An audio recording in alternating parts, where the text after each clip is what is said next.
क्या आपने कभी सोचा है कि भाषा का पहला अक्षर अ और जीवन की अंतिम सीमा काल दोनों का स्वामी कौन है? आज श्री कृष्ण खुद बताते हैं कि मैं अक्षरों में द्वंद्व में मैं और समय में भी मैं हूँ। जय श्री कृष्ण। स्वागत है आपका गीता का सार जगत का सार में। भारतीय जीवन दर्शन की दृष्टि से किसी भी ग्रंथ की वास्तविक उपयोगिता इस बात पर निर्भर करती है कि वह मानव को उसके परम लक्ष्य तक पहुंचाने में कितनी सहायक सिद्ध होती है। इस कसौटी पर अगर कोई ग्रंथ सर्वाधिक खरा उतरता है तो वह है श्रीमद्भगवद गीता। यह न केवल हमें जीवन जीने की कला सिखाती है बल्कि आत्मा की मुक्ति का मार्ग भी प्रशस्त करती है। श्री परमात्मने नमः। गीता का सार अध्याय 10 श्लोक 33 अकारादि विभूतियों का कथन। अब रुकिए, एक सवाल है आपसे। क्या आप सच में इस दिव्य ज्ञान को अधूरा छोड़ना चाहेंगे? थोड़ा सोचिए। जब किसी को स्वयं प्रभु की वाणी सुनने का अवसर मिलता है तो क्या वह अवसर यूं ही जाने देना चाहिए? अगर आप अब तक हमें सुन रहे हैं तो समझ लीजिए, यह कोई संयोग नहीं बल्कि प्रभु की विशेष कृपा है। आपके कानों तक जो शब्द पहुंच रहे हैं वो सिर्फ आवाज नहीं, वो उस परम चेतना का संदेश है जो आपको जगाने आई है। हम तो बस माध्यम हैं, असली संदेशवाहक तो स्वयं भगवान श्री कृष्ण हैं। तो बोलिए, क्या आप इस अमूल्य अवसर को अधूरा छोड़ देंगे या हमारे साथ अंत तक इस यात्रा में जुड़ेंगे? वीडियो को अंत तक देखें क्योंकि आखिर में मिलेगा एक सवाल और सही उत्तर पर रिवॉर्ड। लाइक करें, शेयर करें और सब्सक्राइब जरूर करें।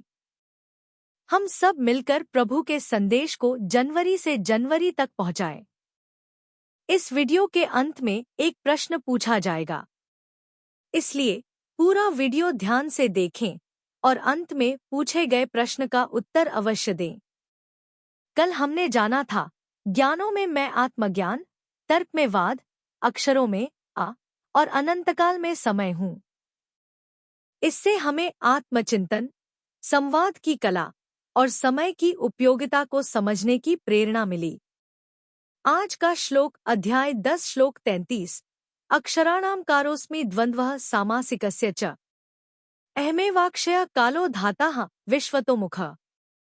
भावार्थ मीनिंग, मैं अक्षरों में हूँ, सामासिक व्याकरण में द्वंद्व हूँ, मैं ही अक्षय काल हूँ और सृष्टि को रचने वाला, सबोर मुख वाला धाता, निर्माता हूँ। श्री हरि बोलो। ग्रंथराज श्रीमद्भगवद गीता जी की जय। गीता सुगीता कर्तव्या किमन्यः शास्त्र विस्तरया या स्वयं पद्मनाभस्य मुख पद्माद्विनीयः सृता। अथ ध्यानम्। शांताकारं भुजग शयनं पद्मनाभं सुरेशं विश्व आधारं गगन सदृशं मेघवर्णं शुभांगम। लक्ष्मीकांत कमल नयन योगिभिः ध्यान गम्यं वंदे विष्णु भव भयहरं सर्व लोकैकनाथम्। यं ब्रह्मा वरुणेन्द्र रुद्रमृतः स्तुन्वन्ति दिव्यैः स्तवैर्वेदैः सांग पद क्रमोपनिषदे गायन्ति यं सामगाः। ध्यान अवस्थित तद्गतेन मनसा पश्यन्ति यं योगिनो यस्यांतं न विदुः सुर असुरगणा देवाय तस्मै नमः। वसुदेव सुतं देव कंस चाणूर मर्दनम देवकी परमानंदम कृष्ण वंदे जगद्गुरुम। अकारादि विभूतियों का कथन। श्लोक 33 अक्षराणाम कारोस्मि द्वंद्वः सामासिकस्य च अहमेवाक्षयः कालो धाताः विश्वतोमुखः। उच्चारण की विधि अक्षराणाम अकार अस्मि द्वंद्वः सामासिकस्य च अहम एव अक्षयः कालः धाता अहम विश्वतोमुखः। 33 शब्दार्थ अहम अर्थात मैं, अक्षराणाम अर्थात अक्षरों में, अकार अर्थात आकार हूँ, च अर्थात और, सामासिकस्य अर्थात समासों में, द्वंद्व अर्थात द्वंद्व नामक समास, अस्मि अर्थात हूँ, अक्षय अर्थात अक्षय, काल अर्थात काल का भी महाकाल, तथा विश्वतोमुख अर्थात सब और मुख वाला विराट स्वरूप, सबका, धाता अर्थात धारण पोषण करने वाला, भी, अहम अर्थात मैं, एव अर्थात ही, अस्मि अर्थात हूँ। अर्थ, मैं अक्षरों में अकार हूँ और समासों में द्वंद्व नामक समास हूँ। अक्षय काल अर्थात काल का भी महाकाल तथा सब और मुखवाला, विराट स्वरूप, सबका धारण पोषण करने वाला भी मैं ही हूँ। 33 व्याख्या अक्षराणामकारोस्मि, वर्णमाला में सर्वप्रथम अकार आता है। स्वर और व्यंजन दोनों में अकार मुख्य है। अकार के बिना व्यंजनों का उच्चारण नहीं होता, इसलिए अकार को भगवान ने अपनी विभूति बताया है। द्वंद्व सामासिकस्य च, जिससे दो या दो से अधिक शब्दों को मिलाकर एक शब्द बनता है, उसको समास कहते हैं। समास कई तरह के होते हैं। उनमें अव्ययी भाव, तत्पुरुष, बहुब्रीहि और द्वंद्व चार मुख्य हैं। दो शब्दों के समास में यदि पहला शब्द प्रधानता रखता है तो वह अव्ययी भाव समास होता है। यदि आगे का शब्द प्रधानता रखता है तो वह तत्पुरुष समास होता है। यदि दोनों शब्द अन्य के वाचक होते हैं तो वह बहुब्रीहि समास होता है। यदि दोनों शब्द प्रधानता रखते हैं तो वह द्वंद्व समास होता है। द्वंद्व समास में दोनों शब्दों का अर्थ मुख्य होने से भगवान ने इसको अपनी विभूति बताया है। अहमे वाक्ष्यः कालः, जिस काल का कभी क्षय नहीं होता अर्थात जो कालातीत है और अनादिनंत रूप है, वह काल भगवान ही है। सर्ग और प्रलय की गणना तो सूर्य से होती है, पर महाप्रलय में जब सूर्य भी लीन हो जाता है तब समय की गणना परमात्मा से ही होती है। महाप्रलय में ब्रह्मा जी लीन हो जाते हैं। महासर्ग का अर्थात ब्रह्मा जी की आयु का जितना समय होता है उतना ही समय महाप्रलय का होता है।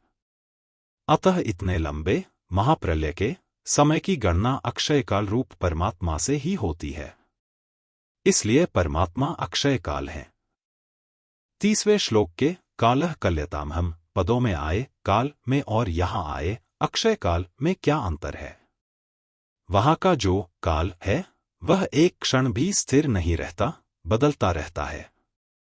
वह काल ज्योतिष शास्त्र का आधार है और उसी से संसार मात्र के समय की गणना होती है।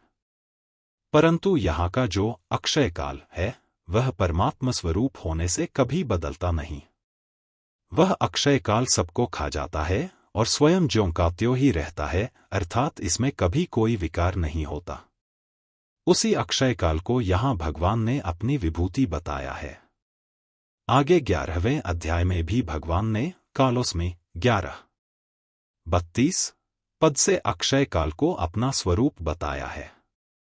धाता हम विश्वतो मुखः, सब और मुखवाले होने से भगवान की दृष्टि सभी प्राणियों पर रहती है। अतः सबका धारण पोषण करने में भगवान बहुत सावधान रहते हैं। किस प्राणी को कौन सी वस्तु कब मिलनी चाहिए, इसका भगवान खूब ख्याल रखते हैं और समय पर उस वस्तु को पहुंचा देते हैं। इसलिए भगवान ने अपना विभूति रूप से वर्णन किया है। आज की जीवन समस्या और समाधान। आत्माभिव्यक्ति में कठिनाई। मानसिक द्वंद्व, जैसे क्या करूं, क्या सही है? समय का प्रबंधन कठिन लगना। समाधान, सॉल्यूशंस, अक्षर का अभ्यास, स्पष्टता से संवाद करना। द्वंद्व को स्वीकारना, सुख दुख को समान समझकर संतुलन लाना। काल का स्मरण, हर पल को महत्व देकर कार्य करना। आज के शॉर्ट्स में पूछे गए सवाल था। श्लोक 33 के अनुसार भगवान श्री कृष्ण कौन से समास को स्वयं बताते हैं? विकल्प अ तत्पुरुष समास, बी कर्मधारय समास, सी बहुव्रीहि समास, डी द्वंद्व समास।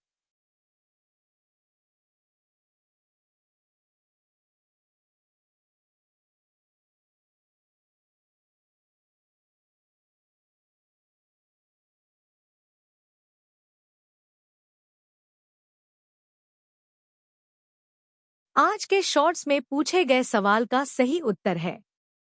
सही उत्तर है डी द्वंद्व समास। क्यों?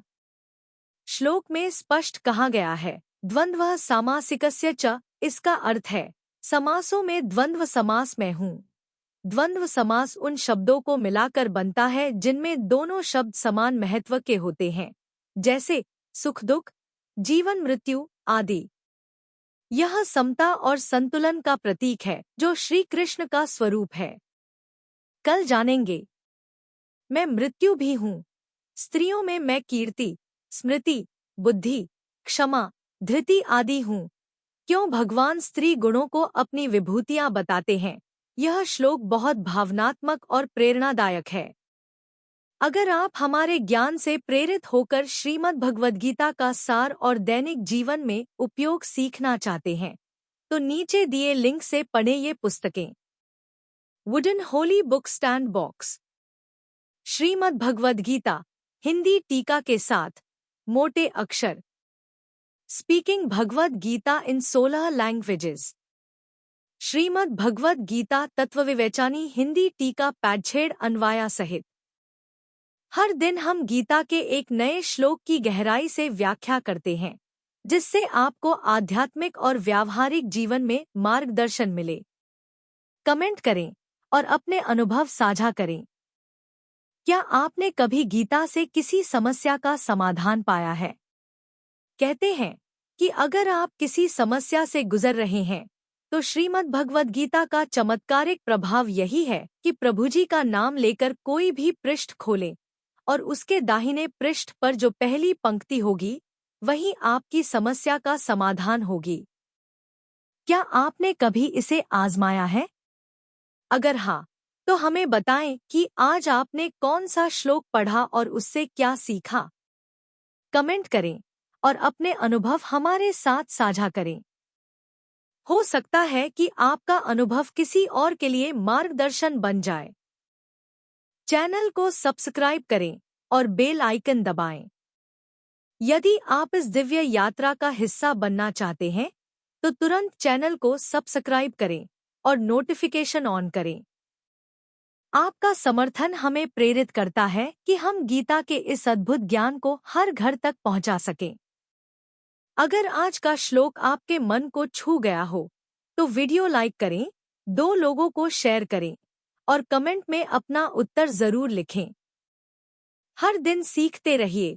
गीता कहती है, जो अपने मन को जीतता है, वह स्वयं भगवान से जुड़ जाता है। जय श्री कृष्ण। मिलते हैं अगले वीडियो में।